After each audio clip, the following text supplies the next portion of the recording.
My name is Todd Jokl. I'm the Dean of the College of Art and Design at Rochester Institute of Technology, and I've been invited to share some thoughts on the importance of education and how I feel that education is making strides and can help to change our world for the better.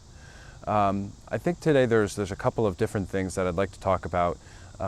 Two sort of briefly, and then the third I'll expand on a little bit more. The first is observation in education. Regardless of the time you spend in coursework or achieving higher levels of education, whether it be a high school diploma, undergraduate degree, or doctoral or master's work, I think it's really crucial for us as educators to inspire the desire to observe the world around us, and also not just inspire, but develop the skills for our students and all of us to understand how we can observe and how we can observe deeply.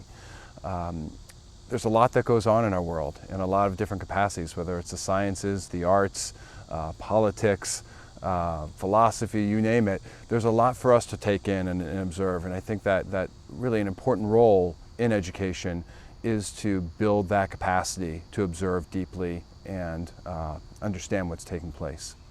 Another area that I think is crucial in education is putting what we're learning and thinking about and teaching into action. Over the past dozen years or so, there's been a lot of conversations around multidisciplinary and interdisciplinary approaches to education and thinking and research. And that is truly wonderful. I think the ability to work across different disciplines is crucial for us as we move forward.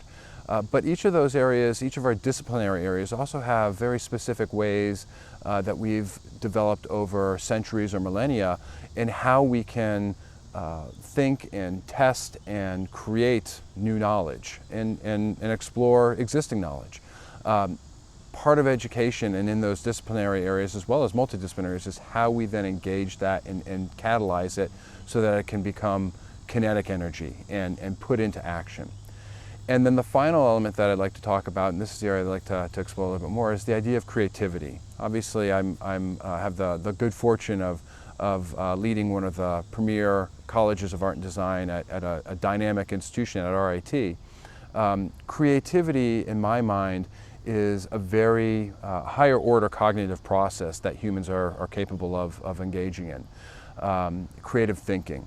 Oftentimes, we mistakenly suggest or think or assume that art or design is creativity.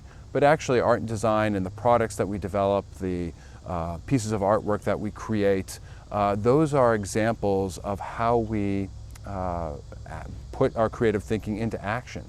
And in my mind, the ability of the creative thinker, the creative thinking process, is challenging the status quo, challenging what is assumed, not taking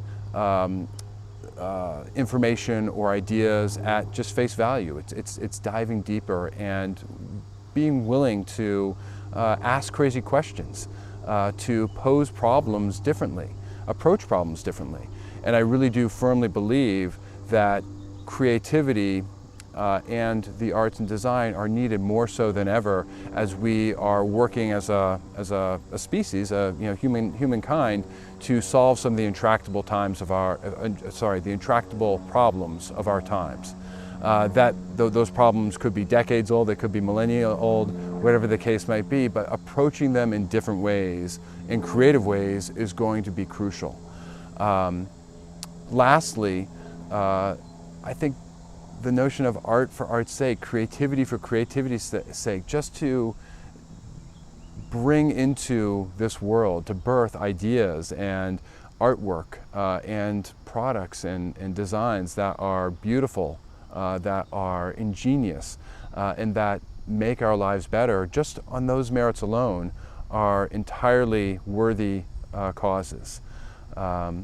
And so for me, that's really the importance of creative thinking in the arts and design fields, is to help solve those problems that have been plaguing us for so long, and also to make the world a better place in so many different capacities.